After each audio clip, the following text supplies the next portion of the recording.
രാജ്യത്ത് LPG പ്രതിസന്ധി അതിരൂക്ഷമായി തുടരുന്നു. വാണിജ്യ സിലിണ്ടർ വിതരണം 1/5 വെട്ടിക്കുറച്ചു. മണ്ണെണ്ണയും കൽക്കരിയും വിറകും ഉപയോഗിക്കാൻ ആശുപത്രികൾക്കും വിദ്യാഭ്യാസ സ്ഥാപനങ്ങൾക്കും കേന്ദ്ര സർക്കാർ നിർദ്ദേശം നൽകി. വിഭവങ്ങൾ വെട്ടിക്കുറച്ചും വില കൂട്ടിയുമാണ് ഹോട്ടലുകൾ പ്രതിസന്ധിയെ നേരിടുന്നത്.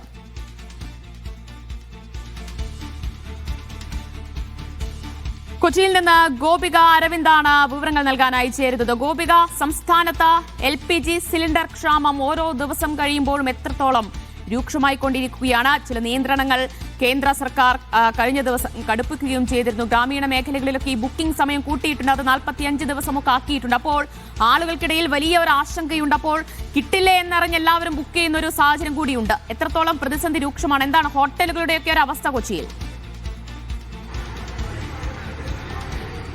അതേ ദിവ്യ, രാജ്യത്തുടനീളമുള്ള ഈ LPG ക്ഷാമം കൊച്ചിയെ വലിയ ബുദ്ധിമുട്ടുള്ള രീതിയിൽ തന്നെയാണ് ബാധിച്ചിട്ടുള്ളത്. കൊച്ചിയിൽ തന്നെ നിരവധി ഇപ്പോൾ നിലവിലുള്ള പല ഹോട്ടലുകളും അടച്ച അവസ്ഥയിൽ തന്നെയാണ്. ഇത് കൂടാതെ തന്നെ കൊച്ചിയുടെ ഏറ്റവും കൂടുതൽ ഭക്ഷണശാലയായിട്ട് പ്രധാനമായ ഭക്ഷണശാലയായി കരുതുന്നതാണ് സമൃദ്ധി ഹോട്ടൽ. ഈ സമൃദ്ധി ഹോട്ടൽ ഉൾപ്പെടെ കൊച്ചിയിൽ 3 സമൃദ്ധികളുണ്ട്. ഇതിൽ പ്രധാന സമൃദ്ധിയായ നോർത്ത് റെയിൽവേ സ്റ്റേഷന് അടുത്തുള്ള നോർത്തിലെ ഈ സമൃദ്ധി ഇന്നു മുതൽ വിറകടുപ്പിലേക്ക് പാചകം മാറുകയാണ്. ഇന്ന് 10 മണിയോടുകൂടി ഇപ്പോൾ മേയർ മിനിമോൾ വന്ന് ഈ അടുപ്പിലുള്ള പാചകം ആരംഭിക്കും. കാരണം ഇത്തരത്തിൽ ഈ ഗ്യാസിൻ്റെ ക്ഷാമം നിരവധി സമൃദ്ധിയിൽ ഉൾപ്പെടെ ഏകദേശം ഒരു ദിവസത്തിനുള്ള പാചകത്തിന് ഏകദേശം 25 മുതൽ 30 കുറ്റികൾ വരെയാണ് ഉപയോഗിക്കുന്നത്. എന്നാൽ ഇന്ന് നിലവിൽ 10 കുറ്റികൾ മാത്രമാണ് ഇവിടെ ലഭ്യമായിട്ടുള്ളത്. കൂടാതെ തന്നെ നാളേക്ക് ഇത്തരത്തിൽ സിലിണ്ടർ ഇവർക്ക് ലഭ്യമായിട്ടുമില്ല.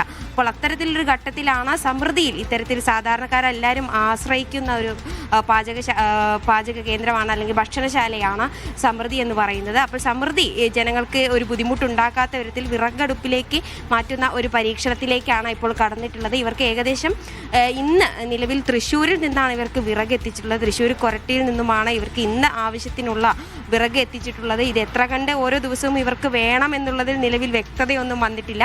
പക്ഷേ ഇന്ന് എന്തായാലും ഇവർക്ക് ഇത്തരത്തിൽ ഉള്ളൊരു പരീക്ഷണാടിസ്ഥാനത്തിൽ ഇന്നു മുതൽ മുഴുവനായും ഇത്തരത്തിൽ ഒരു വിറകടുപ്പിലേക്കുള്ള പാചകത്തിലേക്ക് മാറുന്ന ഒരു ഘട്ടമാണുള്ളത്. ഇത് കൂടാതെ തന്നെ നിരവധി സ്വകാര്യ ഹോട്ടലുകൾ അടച്ചുപൂട്ടിയ നിലയിലാണ്. കാരണം അവർക്ക് വേണ്ട ഗാർഹിക ആവശ്യങ്ങൾക്കുള്ള അല്ലെങ്കിൽ വാണിജ്യ ആവശ്യങ്ങൾക്കുള്ള ഈ ഗ്യാസ് കുറ്റികൾ ഒന്നും ലഭ്യമായി തുടങ്ങിയില്ല. ഈ സമൃദ്ധിയെ സംബന്ധിച്ചിടത്തോളം തന്നെ നാളേക്ക് വേണ്ട കുറ്റികൾ പോലും അവർക്ക് ലഭ്യമായിട്ടില്ല എന്നുള്ളതാണ്. അതുപോലെ തന്നെ ഇവരുടെ ഐറ്റംസിന് മെനുവിൽ തന്നെ വലിയ രീതിയിലുള്ള ഒരു നിയന്ത്രണം വന്നിട്ടുണ്ട്. കാരണം കൂടുതൽ ഈ ഗ്യാസ് ആവശ്യമായിട്ടുള്ള ദോശ അല്ലെങ്കിൽ പപ്പടം ഉൾപ്പെടെ ഈ എണ്ണ ചൂടാകുന്ന തരത്തിലും നിരവധി ഗ്യാസ് കൂടുതൽ ആവശ്യമുള്ള ഫ്രൈ ഉൾപ്പെടെയുള്ള നോൺ വെജ് ഐറ്റംസുകൾക്കും വളരെ രീതിയിലുള്ളൊരു നിയന്ത്രണമാണുള്ളത്.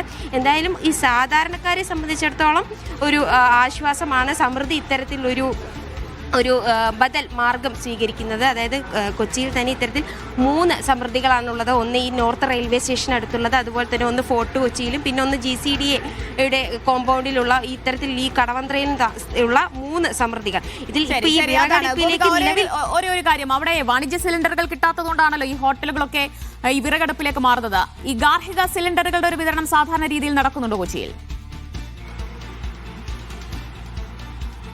അതെ, അതിലും വലിയൊരു പ്രതിസന്ധി നേരിടുന്നുണ്ടെന്നാണ് ദിവ്യ അറിയാൻ കഴിയുന്നത്. കാരണം ഈ നിലവിൽ ഉപഭോക്താക്കൾ ഈ ബുക്കിങ്ങിനായി സമീപിക്കുന്ന സന്ദർഭങ്ങളിൽ ഈ ബുക്ക് ആവാത്തൊരു സാഹചര്യമുണ്ട്.